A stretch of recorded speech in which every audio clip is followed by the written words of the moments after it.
Boa tarde. A proposta aqui é uma conversa mesmo. Eu vou inicialmente mostrar algumas imagens do meu trabalho. São imagens que eu escolhi e que tem a ver com, dialoga com a gravura, não necessariamente apenas gravura.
Essas intervenções, né, que você realiza no início da década de 1980, que já é o início, né, do projeto Terra, que você faz essa pintura nos povoados, né, essas pinturas nas paredes das casas, coisa que a Maristela Ribeiro, né, agora, ela retomou isso, né, aparece também, e é interessante que a Maristela ela teve até um destaque interessante, tanto no noticiário local como nacional, com esse, né, já levando as plotagens, e você leva aquela sua pintura que a gente não pode deixar de notar essa referência à cultura da literatura de cordel, né? tanto as monocromáticas como as coloridas. E eu só vejo você tem essa referência da gravura, mas você só, me corrija se eu estiver errado, eu só vejo você trabalhando com a técnica da gravura artística, que é a serigrafia. Eu conheço a serigrafia, já vi, mas seria somente a serigrafia na gravura artística, por favor. Bom, basicamente, você está certo, eu descubro, num certo momento da pintura, que o trabalho era gráfico e se prestava perfeitamente para a serigrafia, né? E isso já mais recentemente. E aí eu começo a investir na serigrafia, né? Faço vários trabalhos, porque o trabalho era muito gráfico, né? Da fase que eu chamo cenas brasileiras, que é pintura, ele nasce como pintura, né? Que já é uma variação de uma série anterior, que era a História do Sertão. Então, porque meu trabalho, eu fiz um recorte, aí está basicamente a partir dos anos 80, e que vocês percebem que ele tem um fio que vai conduzindo, vai mudando, mas dentro desse universo sertanejo, né? Então, eu vou tecendo todas as coisas, mas dentro do mesmo universo. E, no final, o que eu me arrisco é de chamar de gravura, que são aquelas intervenções no couro, né? Que eu trabalho com ferros de marca-gado. Então, seria a serigrafia e as gravuras em couro, né? Que, bom, é discutível se está exatamente... Não sei se eu posso definir já como uma gravura expandida, né? Já procurando um suporte... Exatamente, né? E gravando no couro. Esses finais. Esses finais, desculpa, eu não conhecia esse do couro. Esse eu fiz para uma produção recente. 2005, é recente, mas tudo para mim vai ficando... Não é recente. 2005, eu fiz para uma exposição de gravura. Né? Eu sempre tive essa ideia do ferro de marca-gado, que é muito comum, não é? E que agora estou retomando na Bienal para fazer alguma coisa também. E seria o que eu considerei de gravura, mas já dentro de uma outra visão, não dentro da visão tradicional da prensa, da matriz. A matriz seria o ferro, né? Mas é por aí. E você falou anteriormente a respeito das pinturas do Projeto Terra, que o Projeto Terra foi uma proposta que eu fiz nos anos 80, e ele incluía esculturas e pintura. Eu fiz apenas o recorte da pintura. Então, vocês viram aí as intervenções nas feiras livres, com quadros, né, que eu fiz uma padronização das pinturas, e circulei pelas feiras livres, povoados, né, e fiz as intervenções também nas casas, né, dos moradores. Basicamente, o que chamou mais a atenção foi aquela casa de Edviges, né, que aparece aí. E, recentemente, eu fiz uma outra em função de um filme feito por Tunis Pinheira, né? Então, a gente pintou uma outra casa, que não está aqui, num povoado perto de Monte Santo também. Você percebe que o que eu li do projeto é levar essa produção a lugares remotos, né? Essa produção contemporânea, exatamente, né? Nesses lugares mais distantes. E tem essa sua já indo, né? Do bidimensional para o tridimensional, né? Você já fazendo essa sua experiência das esculturas com o couro, com aquela madeira e couro, aquela madeira que você encontra no local. Exatamente. Né? Mas, ao mesmo tempo, eu faço a leitura que na cidade você já usa aquela coisa dos tubos, da chapa, e no sertão você já utiliza os materiais que você tem em mão. O que eu considero do Projeto Terra é o que é feito no sertão, com madeira, couro, que acho efêmero, é perecível. O que eu fiz na cidade, eu fiz algumas experiências na cidade, já com material, com chapa, metálica. Esses trabalhos eu considero como esculturas que surgiram em função de uma certa exigência das encomendas, né? Porque se fez uma reforma numa praça de feira. O primeiro que eu fiz surgiu em função de uma reforma que se fez numa praça de Feira de Santana, e eu sugeri outras coisas, né? Não pensei em associar o Projeto Terra. Mas o Projeto Terra já tinha uma repercussão na época, e os arquitetos, o prefeito, então, acharam que era possível fazer algo semelhante. E deu certo no final, né? Eu fiz a adaptação dos materiais e deu certo. Mas o que eu considero o Projeto Terra é o que é feito no sertão, nem as esculturas que eu precisei fazer em museus, eventualmente, para exposições, eu não considero na sequência do Projeto Terra. Para mim, esse trabalho só tem sentido no sertão. Né, e você falou em levar esses materiais para pontos remotos. Isso, em relação à escultura, tem um sentido, porque eu queria... É arte contemporânea, né, as pessoas não estavam acostumadas a esse tipo de proposta, mas eu queria encontrar um material reconhecível, né, pelo menos algum ponto de partida, um ponto para que o cidadão do campo, a criança, pessoas que não tinham uma vivência de museus, né, uma vivência com essa área cultural das cidades, né? Então, no caso, eu escolhi o couro e madeiras da região. Então, o material era perfeitamente identificável pelas pessoas. Agora, a proposta, o conceito, aí a gente ia discutir, conversar para ver até onde a gente poderia se entender, né? Mas foram várias surpresas interessantes, porque para eles a arte tem um sentido que a arte contemporânea busca muito hoje, de associar tudo isso à vida, né? Não como uma experiência de diletantismo, uma experiência gratuita, mas o conceito que se tem no sertão é da arte associada à vida mesmo, né? Então, a partir daí, eu acho que a gente se entendeu, né? Do ponto de vista da pintura, que é o que eu trago para aqui, isso me levou diretamente ao cordel, né? Então, eu queria expor pintura nas feiras, não só esculturas, levar para os povoados, porque a pintura é uma linguagem mais direta, mais fácil, né? Eu fui buscar no cordel, que eles estavam acostumados nas feiras livres, né? Até pouco tempo, hoje as feiras vão ficando mais padronizadas e urbanizadas, mas no passado os cantadores estavam vendendo os folhetos, levando as notícias, né? Era uma espécie de imprensa, a televisão não tinha esse poder que tem hoje. Então, o cordel sempre foi muito presente no sertão, nas feiras do sertão. E eu vi aquilo nas minhas viagens, nas pesquisas, né? Então, a escolha pelo cordel também veio em função disso, né? De permitir esse diálogo, né? Permitir essa aproximação com as pessoas.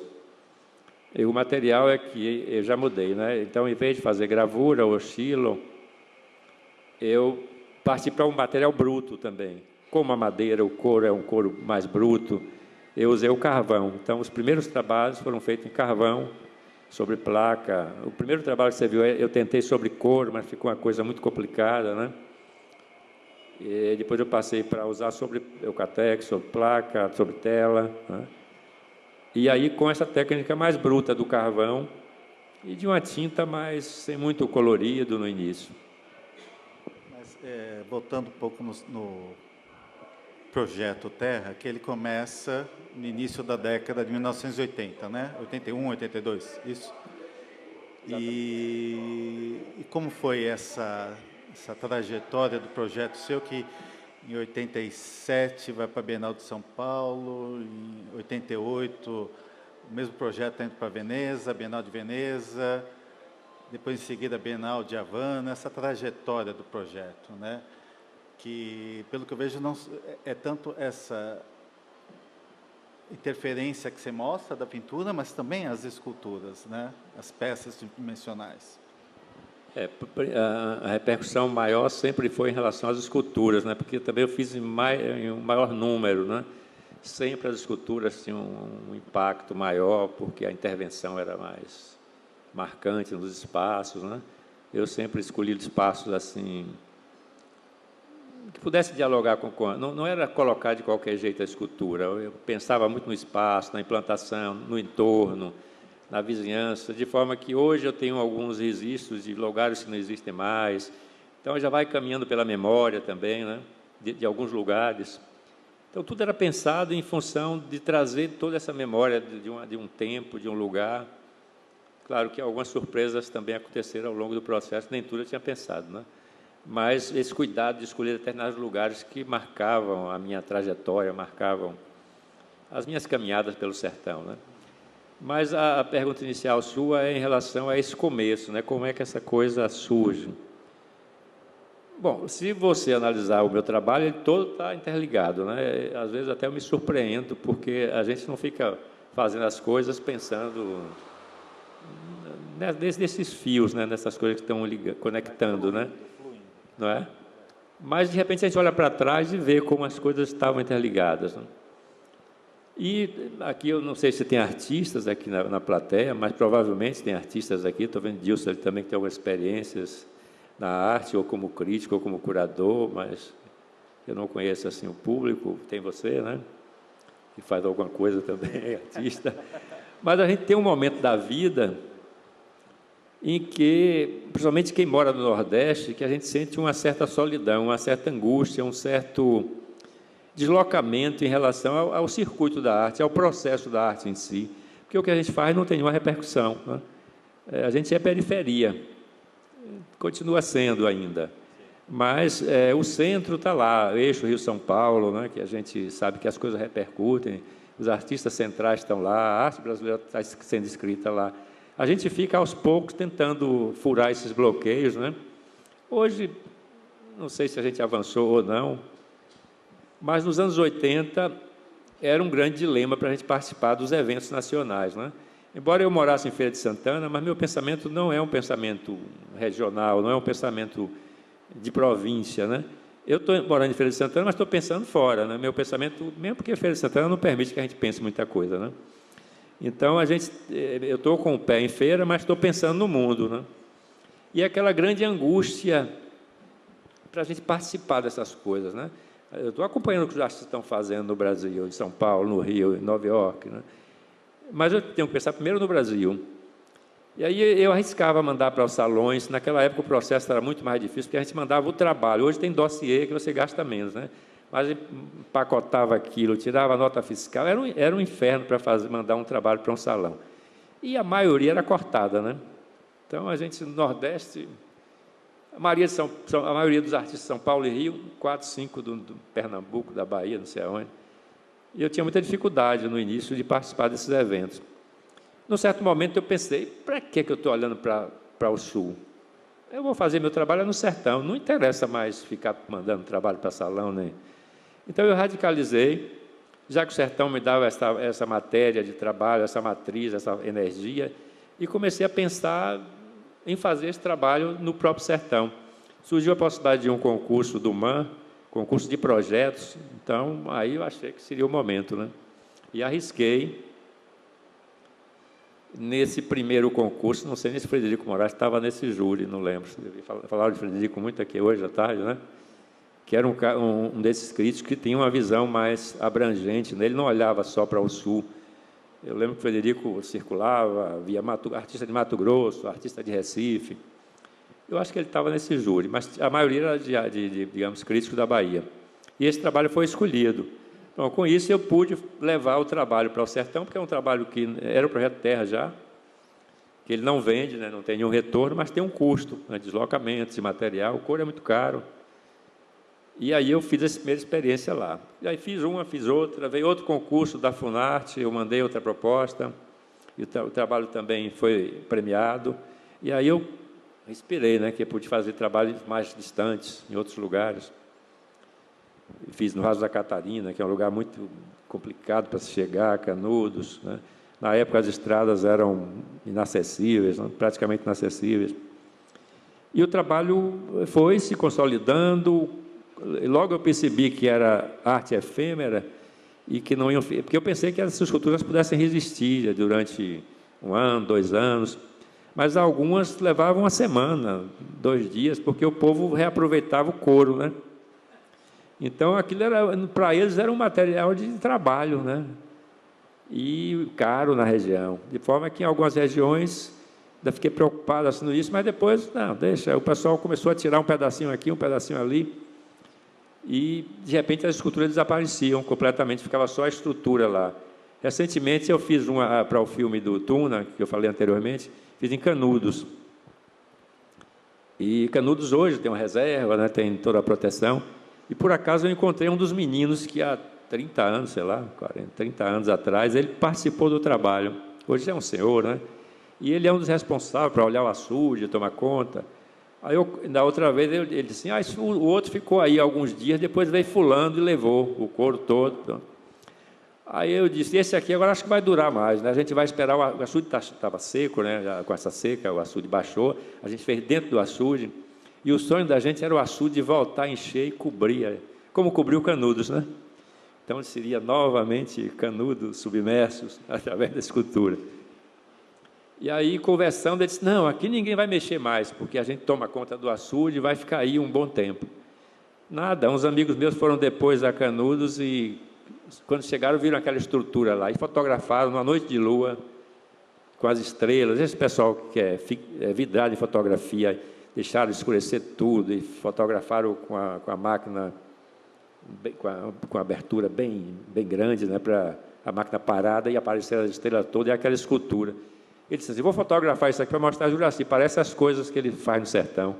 E era a estrutura que tinha sobrado, né? Ficou uma foto interessante e ele me deu de presente depois. Mas o couro é muito útil nessa região, de forma que, eu tendo percebido isso, comecei a fazer uns folhetozinhos, uns livrinhos, uma documentação, e é esse trabalho que vai chamar a atenção depois da crítica, né? Aí o trabalho faz o circuito inverso. O que eu pensei que ia ficar no sertão é que volta para as galerias, aí é que vai para a Bienal, né? Vai para São Paulo, vai para Veneza, né? O trabalho me surpreende nesse sentido, porque ele é como um personagem de romance, né? Ele ganhou vida própria e seus próprios caminhos. Bem, é conversa com o artista. Nós começamos aqui sem um roteiro, que é bom assim, né? Ele apresentando as imagens, mas fica aberto também para o público participar com perguntas. Bom, Juraci, muito interessante essa última fala sua, porque me fez pensar assim, enquanto você estava focado para o trabalho estar fora, ele não se movia, mas quando você focou o trabalho para dentro, ele se moveu, né? Isso que eu acho, assim, uma contradição fantástica. E eu fiquei curioso aqui, porque eu sou professor em processos artísticos aqui da universidade, e queria que você comentasse um pouco essa sua relação, da feitura mesmo desses trabalhos, com relação às técnicas, né? Você sai da pintura e encontra a serigrafia como essa nova linguagem, né? E como se dá, então, esse seu diálogo com essa linguagem da serigrafia, né? Assim, tudo bem que a gente viu chapados, isso é muito bem explorado por você, mas como é que se dá esse processo seu técnico e criativo também? Se você pinta antes para depois fazer a revelação, você parte diretamente, como é que então você trabalha? Na serigrafia, eu já tenho uma noção, eu penso primeiro no formato, né, para facilitar a impressão, essas coisas, né? Então, de um modo geral, eu padronizo, né, escolho um formato de papel e faço um primeiro esboço, né? E depois eu desenho exatamente como eu quero, né? Faço primeiro uma matriz nesse papel transparente, né, que a gente usa para imprimir, e a partir daí se dá a impressão, mas eu defino tudo antes, né? Porque é muito ligado com a pintura, né? Eu praticamente transponho para a pintura. Já pensei em fazer umas experiências, mas nesse primeiro momento eu limitei basicamente a associação com a fase anterior, que é a cena brasileira. Isso veio assim espontaneamente, porque a pintura de repente ficou gráfica, ficou assim muito definida, né? E antes eu tinha um trabalho mais expressionista, digamos, mais solto do carvão, né? Mais gestual. Quando o trabalho fica mais gráfico, aí a serigrafia vem na sequência. Parece que foi quase que automaticamente aquilo veio, né? E como você falou, essa sua inspiração nas capas dos folhetos de cordel, você cria uma outra narrativa a partir desses cordéis ou sua própria narrativa de sua vivência no sertão?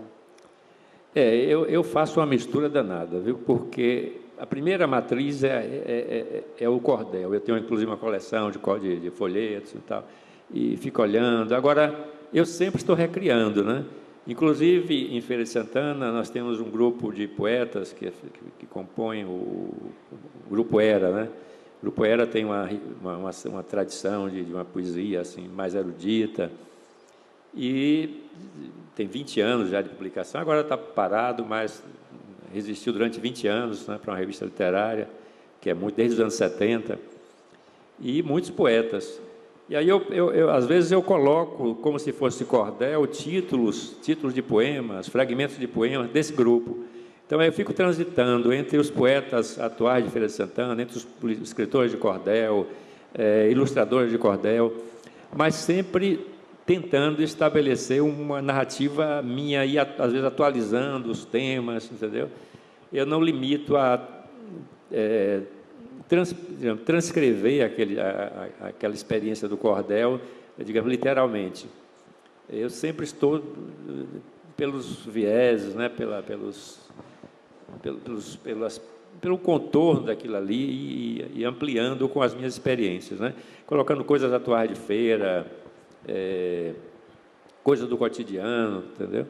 E, com muita frequência, eu uso os poetas de feira. Antônio Brasileiro, Roberval Pereira, Rubens Alves, Washington Queiroz.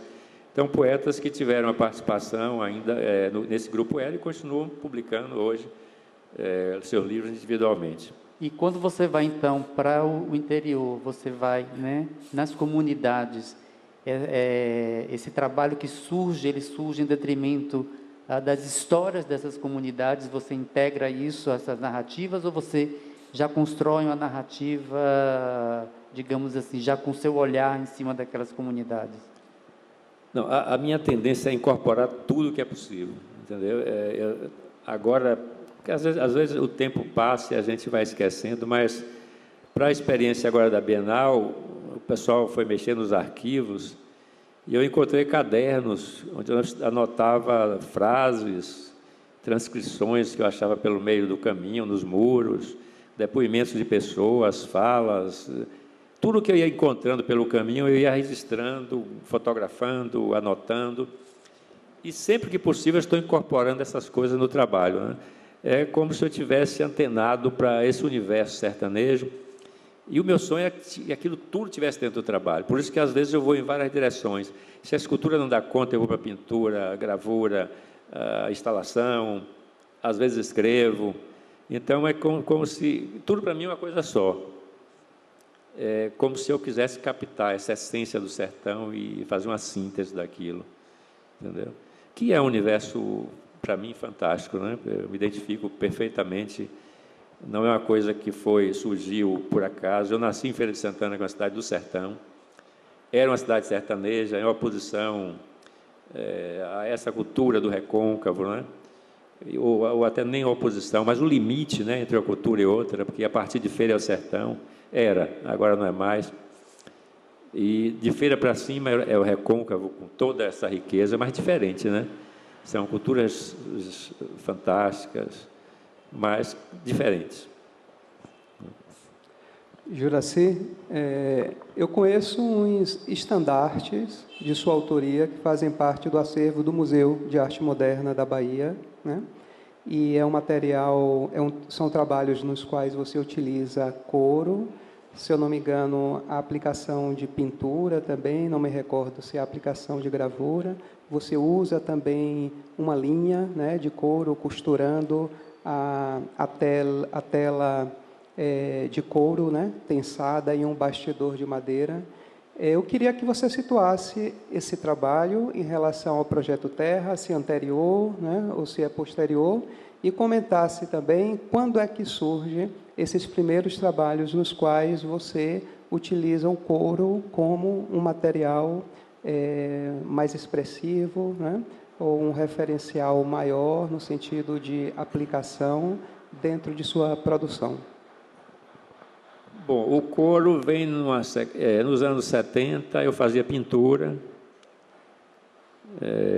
uma pintura que eu não acho assim, que pelo menos nos anos 70, acho que nos anos 60 eu fazia uma pintura melhor, nos anos 70 eu não gosto muito do que eu fiz naquela época, mas ainda ligado ao sertão. Mas acho que em 74, por aí, acho que foi início dos anos 70, eu já começo a me interessar por um outro suporte, né? Por outros suportes, na verdade, porque antes eu fiz umas experiências com malas, né? Com objetos tridimensionais, com pequenas aplicações de couro, mas o trabalho que ganha mais força é esse que você está se referindo, né? É a série que eu chamo Estandarte do Jacuípe, que eram trabalhos feitos totalmente em couro, tinha pequena aplicação de pintura, mas era basicamente com couro, com fivelas, com peças que os vaqueiros usam nas celas ou na indumentária dos vaqueiros. E o grafismo partia justamente dessa indumentária dos vaqueiros, né, que vocês conhecem, toda a região, acho que aqui também no Recôncavo tem. As celas, os vaqueiros com o gibão de couro, todo decorado, né? E aquilo são signos medievais, né? E eu comecei também a trabalhar com esses recortes. Claro que, mais uma vez, não transcrevendo aquilo literalmente, mas, a partir dali, eu vou criando uma outra narrativa, né? Mas a matriz é justamente essa. Do ponto de vista visual, é a indumentária dos vaqueiros, as celas, né? Se vocês observarem, aquilo é de uma riqueza fantástica, né? Isso também, durante um certo período, eu fiz inúmeros registros, fotografei. E Feira de Santana, nessa época, ainda era um campo muito amplo para a gente fazer essa pesquisa, porque tinha o Campo do Gado, com muitos vaqueiros ainda, né? E também é uma experiência de infância, de conviver com os vaqueiros.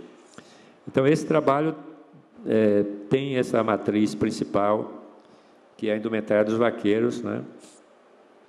E, do ponto de vista do material, o couro sempre me atraiu, né? Eu sempre pensei em fazer alguma coisa com couro, experimentava, até que saiu esse primeiro trabalho, que é um trabalho completamente diferente do Projeto Terra, porque é um couro mais elaborado, é o material que se usa basicamente nas celas, né, que é mais aprimorado. É um couro mais trabalhado, na verdade. Exigia um recorte e uma geometria que é até perto dessas que vocês viram aqui na serigrafia, né, porque é tão rigorosa, né? Agora, na sequência, surge outra série, que eu chamei série de cancelas. Aí fica no meio do caminho, entre o material mais elaborado e o couro já natural. Aí também tem uma série que vai fazer a transição. Agora, a transição mesmo para o Projeto Terra é a série que eu chamo Série Terra.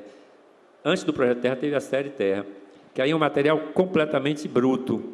A madeira toda irregular, o couro também muito bruto. E isso, só que era um trabalho basicamente bidimensional. O salto para o Projeto Terra foi que passa para ter 3 dimensões. Mas um material muito rústico também, muito difícil de trabalhar, porque a madeira era bastante rústica. Mas essa ligação vai ocorrendo a partir daqueles estandartes. Talvez seja o ponto de partida, né, que ele vai se desdobrando até chegar ao Projeto Terra, com mudança nos elementos que estão representados e nos materiais, no uso dos materiais também.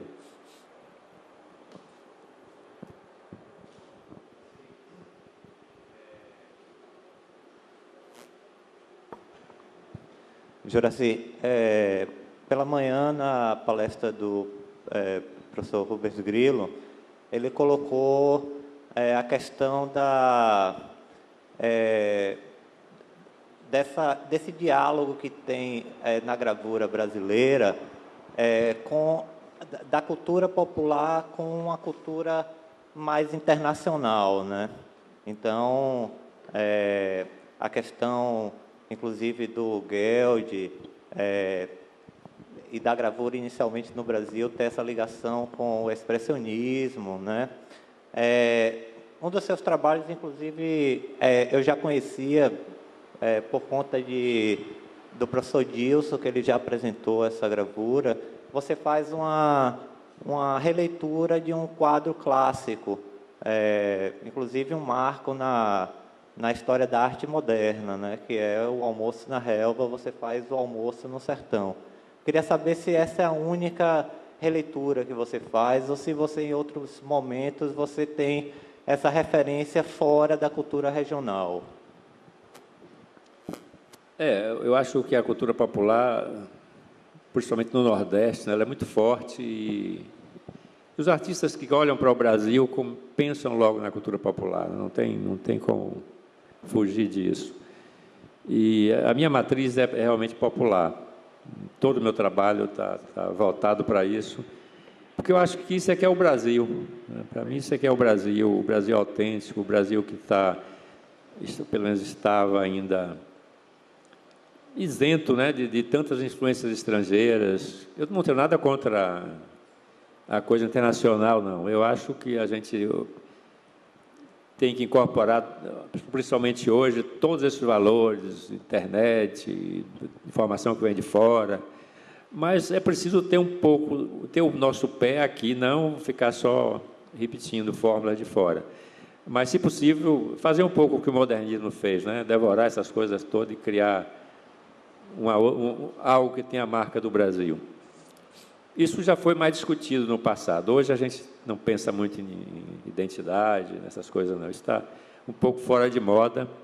Mas esse trabalho específico do Almoço na Relva, ele foi um convite para uma exposição fora, né? Eu acho que foi no Rio essa exposição. E vários artistas brasileiros interpretaram esse quadro, porque o artista esteve no Brasil, né, tinha uma ligação, assim mesmo, que eventual com o Brasil, e serviu de tema para uma exposição. Então, eu fiz esse trabalho, fiz 2 versões, uma essa que está aqui, outra eu tenho em casa, achei essa melhor, mas eu tenho outras releituras. Essa eu trouxe especificamente porque está mais próxima desse trabalho meu que tem a ver com o cordel, né? E tem a ver com a gravura, né? Então, eu já fiz outras, agora eu acho esse um dos melhores. Já fiz de Gauguin, já fiz algumas coisas, numa fase mais colorida, já fiz Cézanne, algumas coisas também, Portinari. De vez em quando eu resolvo fazer uma releitura, ou coloco fragmentos de quadros, né, nos meus trabalhos, Picasso. Na verdade, de vez em quando eu faço essas apropriações. Agora, esse aqui é porque é uma releitura direta, assim, né, é um quadro assim, que tem uma dimensão considerável, enquanto que as outras intervenções são quadros menores, ou diluídas no meio de um trabalho, entendeu? De repente, um cordel, eu posso colocar um trabalho de Picasso, como já fiz, né? Tem uma outra releitura que eu acho interessante, num trabalho de Canudos, que eu faço uma releitura da Guernica, uma das figuras da Guernica. Esse também eu acho que é no mesmo nível desse daqui, do Almoço na Relva. Então, de vez em quando, também eu faço minhas viagens, eu não tenho nenhuma restrição à arte internacional, acho que a gente está interligado, né? É que o meu universo é o universo sertanejo, mas a gente pode dialogar tranquilamente com outras experiências.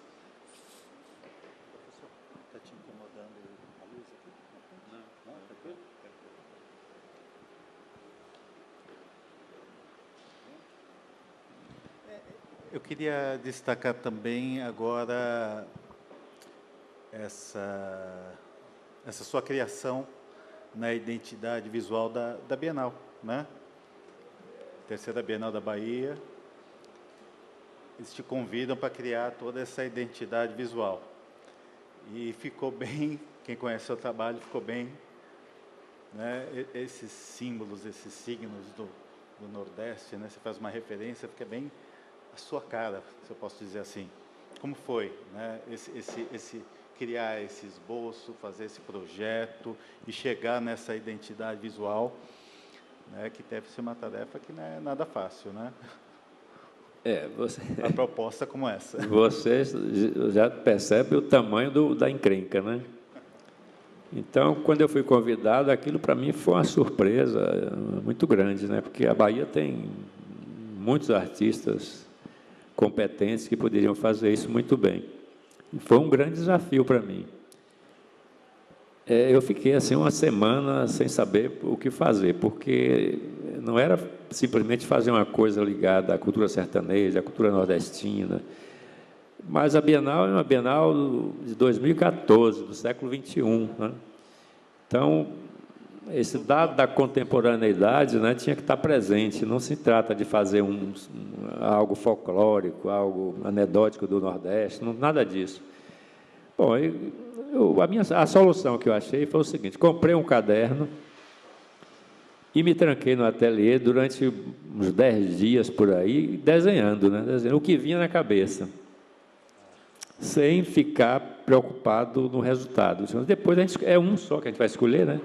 Então, no final, escolhe um. Não é possível que de um caderno a gente não consiga tirar uma ideia, né? E aí fui criando espontaneamente, sem me policiar, transitando pelo meu universo, do sertão, de vez em quando pensando na Bahia, né? Porque a Bahia, essa Bahia múltipla, né? É um desafio, né? Mas eu tinha que ter a Bahia como um todo na cabeça, o Nordeste como um todo, e não ficar apenas no meu universo. Bom, desse caderno, depois desse tempo todo de elaboração, eu levei para o pessoal escolher. E aí escolheram um dos mais simples, né? Essa marca da Bienal, aquele trezinho com aquela marca. Bom, eu rodei aquele trezinho simples, né? Parece uma coisa que muito fácil, né? Mas aí veio o grande problema também, como era tão simples. Marca a gente sabe, né? Quase tudo já foi feito, quase, né? Ou tudo já foi feito. Então é outro problema. Eu detesto fazer marca por isso, porque tudo já foi feito. Agora aquele trezinho ficou rodando o caderno todo, né? Repetindo. E no final o pessoal bateu o olho, é esse, né? Então, aí respirei, né? Agora, para escolher as outras coisas da identidade, não conseguiram escolher um só. Então, deixei o problema com eles lá, né? Então, eles saíram escolhendo algumas coisas que eu tinha feito e completaram a identidade. Mas eu não conseguiria definir um, né? Porque eu me perdi no meio do caminho, fazendo várias propostas. Mas a ideia era essa mesmo, deixar para que alguém ajudasse a escolher, né? Agora, a marca, ela tem essa coisa que, no meu ponto de vista, incorporou o Nordeste como um todo, não apenas o sertão, né? Porque, se observar, a gente vai ver que tem tudo do Nordeste ali, né? Eu acho que, nesse ponto, eu fui feliz, eu acho. Ele tem a questão afro, ele tem a questão do Nordeste, né? O conjunto, né? Então, eu acho que deu certo. E aproveitando essa, né, já falando de Bienal, como você está vendo aí a Bienal chegando, né, dia 29? Está chegando, né? Está chegando. Bom, a Bienal vai ser uma experiência muito legal. Eu acho, a gente sabe as dificuldades de se promover um evento do porte da Bienal. Vocês que organizam eventos, né, sabem como isso é difícil na Bahia, pelas limitações, pela falta de visão dos patrocinadores. E a Bienal ainda tinha um outro problema, que é esse ato, né, de 40 e tantos anos, né? Esse grande tabu que ninguém se arriscaria a mexer. Muita gente já tentou, né? Não é a primeira tentativa de se fazer a Bienal. E, de repente, a Bienal está acontecendo, claro que está acontecendo do jeito que é possível acontecer, né? Até porque, desse jeito, se está vencendo certos obstáculos, né? Se fosse uma Bienal tradicional, talvez tivesse mais dificuldades ainda, né? Então, como ela está sendo feita de uma forma bastante inusitada para esse padrão de evento, né? Ela vai pelos meandros, pelos caminhos possíveis. Então, eu acho que vai ter um grande significado para a Bahia. E vai ter mais ainda se ela continuar, né? Porque é uma primeira experiência, depois de tanto tempo. Foi um trauma, né, para a arte da Bahia. E é um evento, por mais que se queira criticar, que Bienal não tem mais sentido, mas é um evento que mobiliza, né, que tem visibilidade, né? Eu acho que é um evento que pode dar certo, mesmo com as dificuldades atuais, né? Ela vai ser uma grande experiência para os artistas, para a própria arte da Bahia, para a história da arte da Bahia, mas ela vai ter mais sentido ainda se continuar, né? Se a partir daqui Claro, pode ser feito de outro jeito, né? Não precisa necessariamente ser feito da forma que está sendo feito. Pode-se voltar a exposições tradicionais, se for o caso, né? Pode-se continuar com esse modelo, mas eu acho que é algo importante para a Bahia e para os artistas, porque ela dá visibilidade e permite esse diálogo com artistas de outros lugares, né?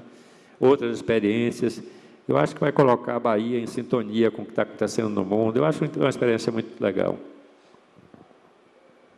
Já está acontecendo, né? A Bienal já está acontecendo. A Bienal já está acontecendo. Ela é tão inusitada, né, que já está acontecendo. Então, não precisa ter um marco para começar tal dia, né? Já está acontecendo. Nós temos a abertura em Salvador, dia 29, e até aproveito para convidar quem tiver interesse, a gente vai ter uma ocupação artística em Feira de Santana também. Então, dentro dessa coisa, desse deslocamento... Dia 29. Dia 30 seria em Feira de Santana. Eu vou fazer mais uma das peças do Projeto Terra e o pessoal vai se deslocar para uma fazenda, a fazenda do poeta Eurico Alves, que foi outro também defensor da cultura sertaneja. Eurico Alves deixou a obra toda inédita quando faleceu e, aos poucos, ela está sendo editada pela UFBA, pela UFES, e é um autor que se debruça basicamente sobre a cultura sertaneja. A fazenda dele hoje está sendo preservada com muita dificuldade pela família, mas é uma casa de fazenda sertaneja, é um museu. Então, a gente aproveitou para marcar essa data da Bienal com um trabalho do Projeto Terra e com essa visibilidade para a fazenda do poeta Eurico Alves. É uma ação. Uma ação cultural, exatamente. Então, isso está perfeitamente em sintonia com o propósito da Bienal. O Juraci, queria fazer duas perguntas. Uma é, que artista ou quais artistas brasileiros você mais admira, né? Por quais motivos?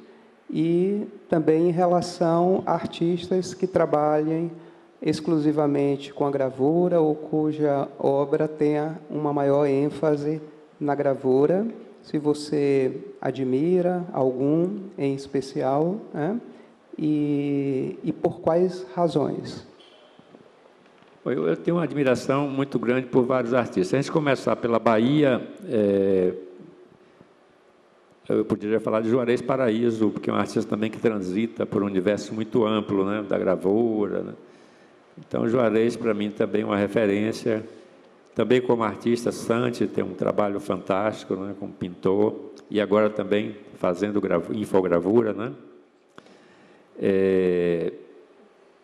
Tem outros artistas na Bahia, como Eckenberg, Chico Liberato. No plano nacional, em relação à gravura especificamente, Guild é uma grande paixão, né? Um trabalho que tem essa cara do Brasil, né? Tem essa coisa limpa, né? O Rubem Grillo também eu tenho uma admiração muito grande. Um artista também que hoje se fala pouco nele é o Marcelo Grassmann, né? Que é um artista para mim genial. Eu fiquei encantado quando vi uma exposição dele no Teatro Castro Alves, quando ainda era um museu, né? Eu acho que nessa época ele devia estar começando, mas já com um trabalho, um universo criativo fantástico, né? Em relação à gravura, esses artistas. No plano assim mais geral, tenho admiração por Portinari, naquela fase principalmente nordestina. E os artistas contemporâneos, eu gosto de José Rezende. E basicamente, acho que são esses aí que eu tenho uma admiração maior. Posso ter esquecido outro, quando a gente fala de surpresa assim, de repente tinha outro lá que a gente esqueceu, né, que era tão importante de citar, né? No plano internacional, eu tenho uma admiração grande por Joseph Beuys, né? Eu gosto bastante das provocações que ele fazia, né?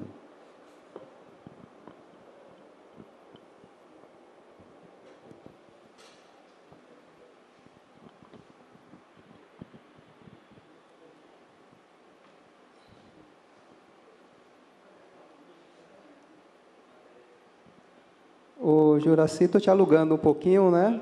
Mas é porque ninguém está se manifestando. Estou aqui para isso. Eu queria que você falasse um pouco da experiência expondo na Bienal de Veneza. Eu li, ouvi relatos, né, de que foi uma grande instalação, né, que inclusive provocou um pouco a reação das pessoas, porque na realidade você usou fezes, né, de gado, né, como um elemento compositivo do ambiente, né, e que naturalmente o comentário que eu vi se restringiu a isso. Mas eu queria que você comentasse um pouco como é que foi ter essa experiência, porque você é uma pessoa que é bastante modesta, né? Já, quem não lhe conhece já deu para perceber a partir das suas afirmações e explanações. Inclusive, você não comentou, eu fiquei aguardando, né? Você não comentou que durante o período da terceira Bienal você vai estar realizando sua 50ª viagem, né, incursão pelo sertão, né, da Bahia, que não é algo quer dizer, que é algo que é bastante significativo, né, porque a gente está falando de 50 ocasiões, né, e que aí você vai estar então celebrando essa 50ª, né, exatamente durante a terceira Bienal da Bahia. Então, eu fiquei esperando que você comentasse um pouco mais, além da criação da identidade visual que é de sua autoria para a Bienal da Bahia, né? Essa faceta, esse trabalho, né? E aí gostaria que você também nos relatasse um pouco ou descrevesse com poucas palavras para que nós possamos ter uma ideia do que é esse trabalho que representou o Brasil na Bienal de Veneza e que nós desconhecemos. Bom, sua pergunta vai entrelaçar duas coisas aí. A participação na Bienal de Veneza realmente foi uma coisa importante.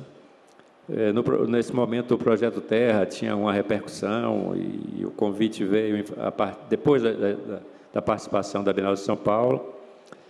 E eu preparei o material, a ideia era mostrar a documentação do Projeto Terra, porque nesses eventos, normalmente eu mostro a documentação e não necessariamente faço as esculturas.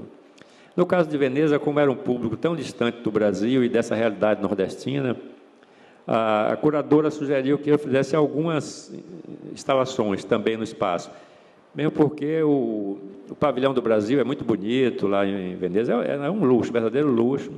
Tem uma área externa que fica agregada ao espaço, e era um espaço muito legal para se fazer uma instalação. De forma que a gente pensou em mostrar uma parte da documentação, mas fazer também algumas instalações.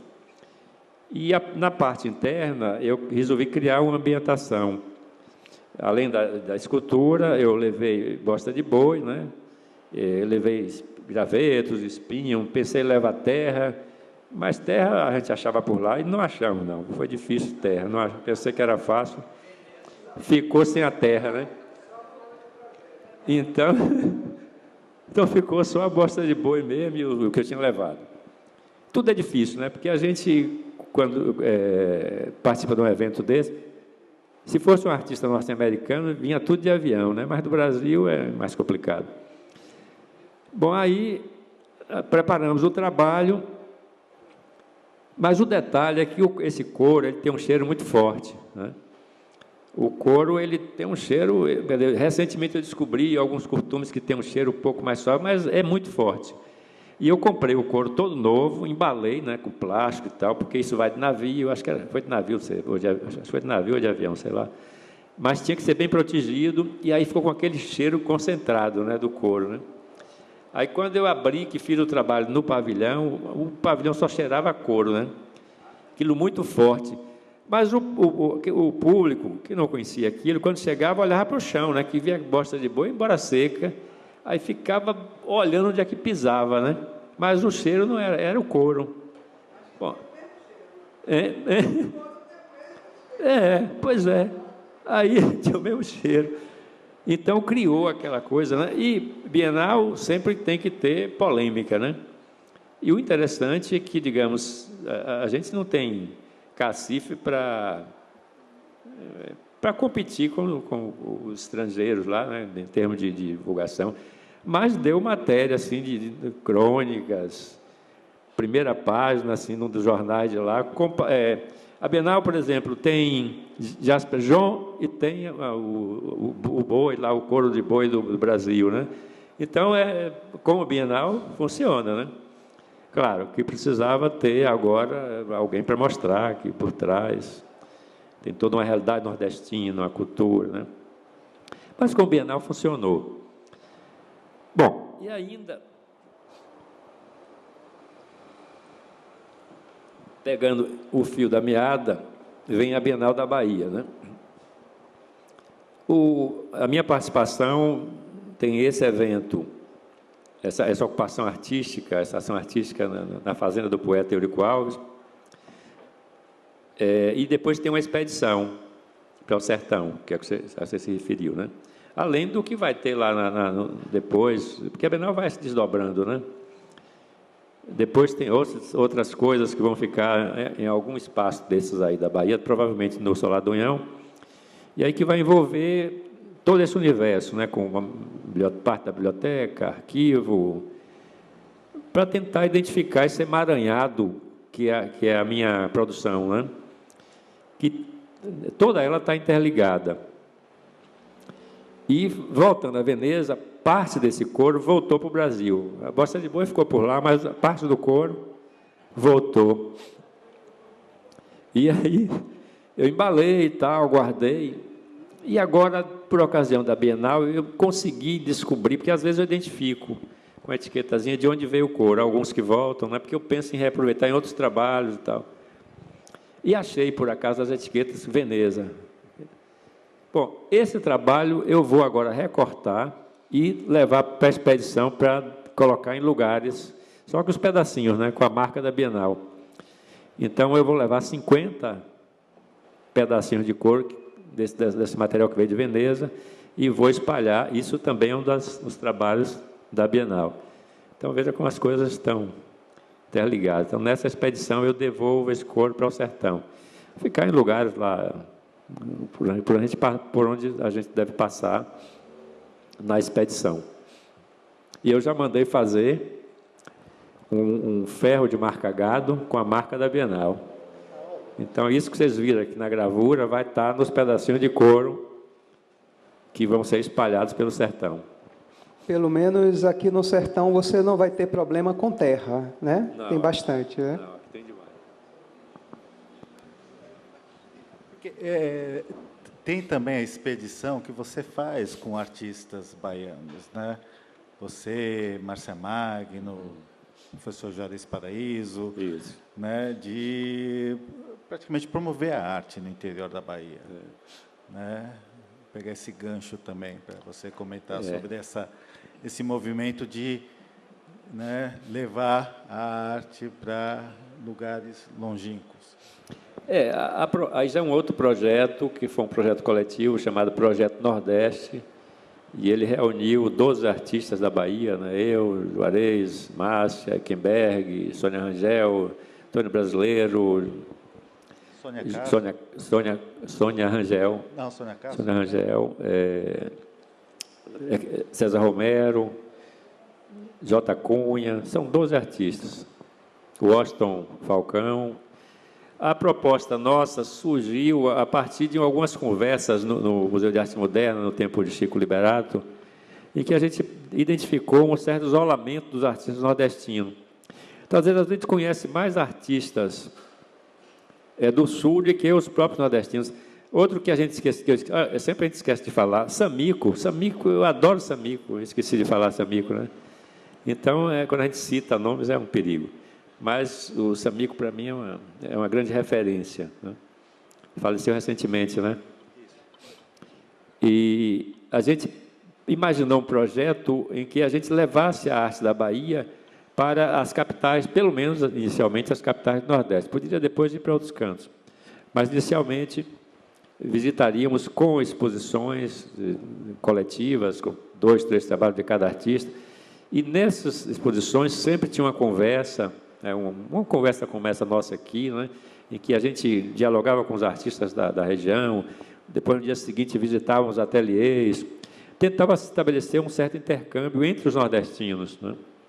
Isso foi muito bom, a gente conseguiu fazer quase todas as capitais. Nas últimas, a gente já estava um pouco sem fôlego e poucos artistas acompanharam os trabalhos.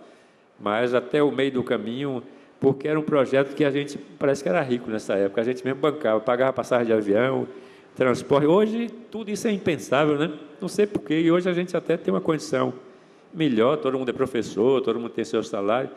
Na época, só uns 2 que tinham mais dificuldade. Mas todo mundo parece que era rico. Todo mundo comprava sua passagem de avião, né? Tinha até uma secretária para despachar os trabalhos. Era um luxo o Projeto Nordeste. Viu? Mas, enfim, não durou muito, não. Mas enquanto durou, foi muito legal. Disso resultou um álbum que foi publicado pela UFES e um mural também que está na reitoria da UFES.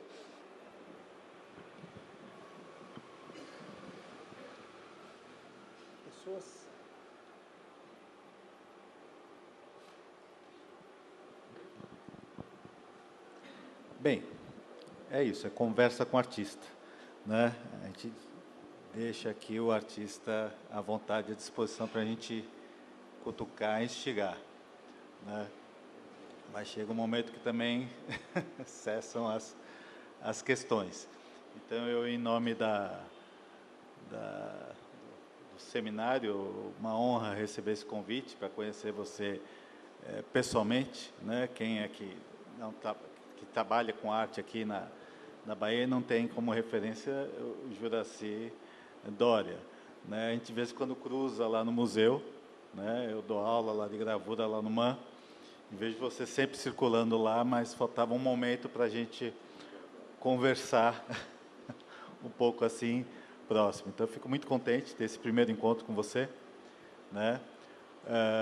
Participar de um evento como esse de gravura, né? Por mais que você não seja um artista gravador, mas tem uma obra que está, né, envolvida um pouco, né, nas questões da gravura, pode ser um pouco nesse imaginário, na referência, né?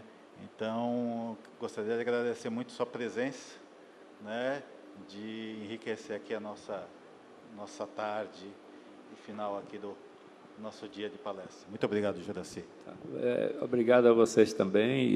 Para mim, claro que é uma honra estar participando desses eventos. Eu sempre tenho muita dificuldade de sair, não sei se é a idade. Tenho dificuldade também de falar do meu trabalho. Eu, às vezes, comento o processo, mas eu tenho dificuldade de falar do meu trabalho. Você deve ter percebido um pouco isso aqui.